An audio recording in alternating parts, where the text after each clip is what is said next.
Good morning. Tuesday, September the 3rd, 2024. Going to do a little tutorial on my solar power charging station. It's also AC powered and DC powered as well. But I'm gonna run through how to charge it with a solar charger, a solar panel, I should say. And the product I have is a VTOMAN.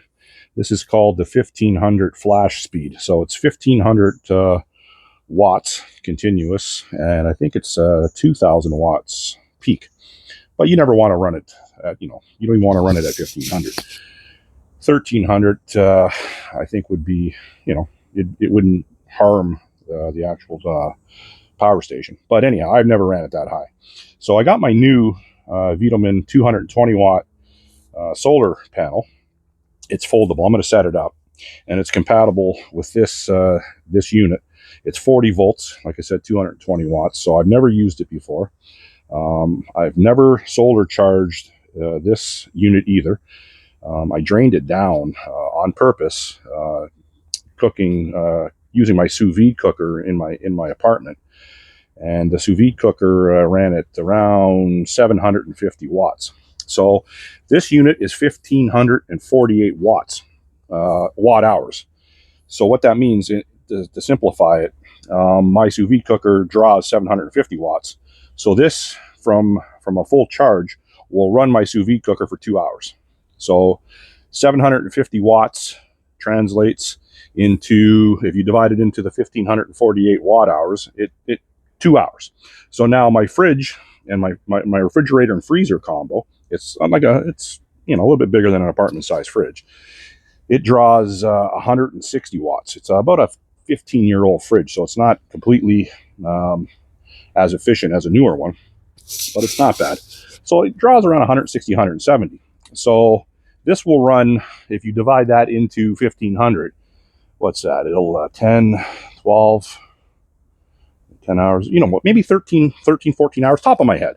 It'll run my refrigerator and freezer combo. Now my deep freeze, I have a small deep freeze. I believe it's 9 cubic feet. It's good enough for me because I'm single.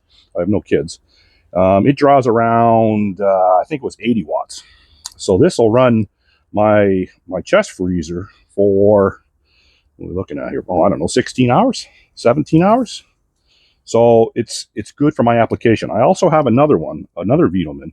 It's also a 1500 watt, but it's only 829 watt hours. It's a smaller capacity watt hour. And that one that I have in my apartment, it will take about 6-7 hours to charge through a 110 volt wall outlet. This one is called Flashspeed. This will charge in 1 hour. So that's excellent. So now I'm going to find out today how long it takes to charge. Essentially, this is, well, let's put it on here, see what we got. Yeah, so it's at 1%. You should never run it that low. I made a mistake. Not a big deal. It's pretty much brand new.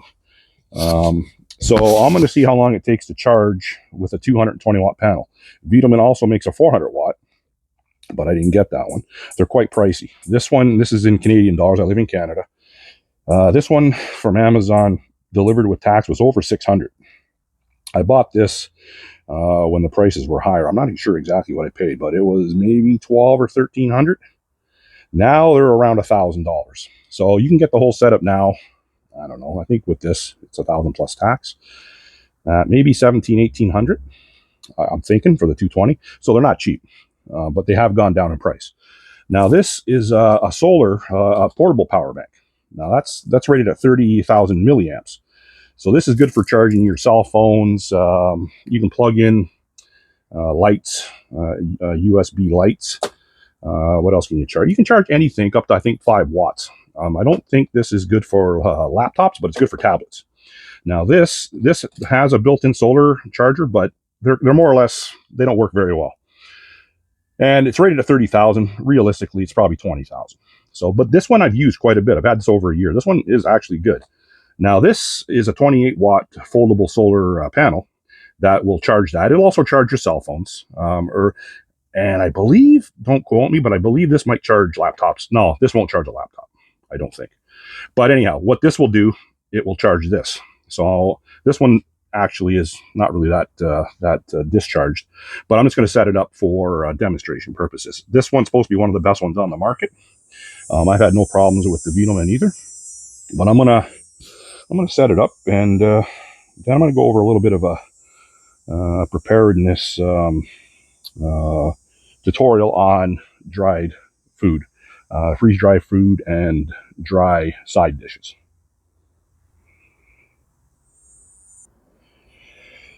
Okay, so I got the 220 watt solar panel plugged in.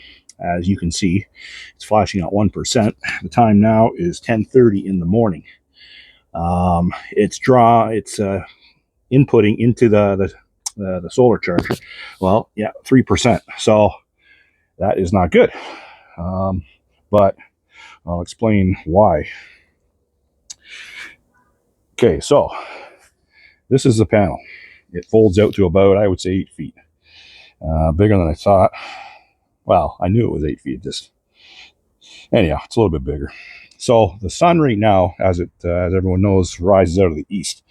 So the easterly direction is that way. So the sun is swinging around to the south. It goes east to west. So I'm thinking around noon, this panel will be fully taking up direct sunlight at around noon. So I got about an hour and a half. So that's no problem. This is something that you can move around, but I got a small yard here, so I can't do a whole lot with it in this yard. But having said that, around noon it should be taking on full sunlight. Now this is the 28 watt solar charger, and it's not taking any sun right now, and that's fine. I got my portable power bank back there. Like I said, it only needed one bar of charge anyways. I'm just setting that up for demonstration purposes. So as you can see, I have the actual unit inside the shed. So I can close it and just can lock it too if I want it. So I'm just going to leave it like that. So, if it rains, it's not going to rain today. I know that. This solar panel is rated for rain, so that's not a big deal. And the actual portable power bank, it is waterproof as well. But like I said, it's not raining today. And if it was raining today, you're not getting much solar draw anyway, so it would be kind of useless. These things pretty much only work when it's sunny out. But now I'll let that go. See how long that takes. Hopefully it's fully charged by the end of the day, but we'll see. And that's what I'm testing. First time I've used this, so we'll see how that goes. Now I'll get into a little explanation with regards to dry food preparedness. Okay, so it's a follow up to my VTOMAN 1500 Flashspeed solar charging with a 220 watt solar panel. Now I set it up at 10:30 in the morning, and like I said, the sun would be hitting it full sunlight at noon, and it is 2 minutes to noon. It's 11:58 a.m. and full sunlight is indeed hitting my panel now. So let's go check and see what we're drawing in on the wattage. Okay, so it's working. It's gone up 1%, but like I said, it just hit full sunlight. And I'm at 181 watts. So this is a 220 watt panel. So that's good. I would say that's good. I'm happy with that. Now we're going to see how long at 181 watts, how long it takes to charge this from 1%. And like I said earlier, I shouldn't have ran it to 1%, but I did. And in the last, 10 minutes, it's gone up 1%. So we'll see how it goes. So it's working. 181 watts. That's yeah, I'm happy with that. Okay, so it's been in direct sunlight. The solar panel's been in direct sunlight now for exactly 1 hour, and it's at 18%, and it's drawing, or it's putting out the solar panel. The 220 watt solar panel is putting out 187 watts, so which is good.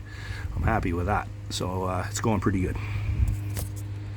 Well, as you can see, the sun is off the panels. So basically, I have 4.5 to 5 hours of direct sunlight in this yard on these panels at this time of year. Let's see where we're at with what we charged in at.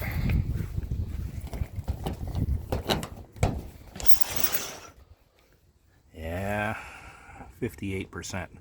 So 5 hours, not even 4.5 hours of direct sunlight, we got 58%. So on 8 hours, we get a full charge. So if VTOMAN would like to send me a 400 watt solar panel, I would definitely review that. But yeah, can't afford one of those right now. A little out of my price range. But anyhow, yeah. So yeah, it's so 8 hours in direct sunlight should charge this power station from dead. Good enough.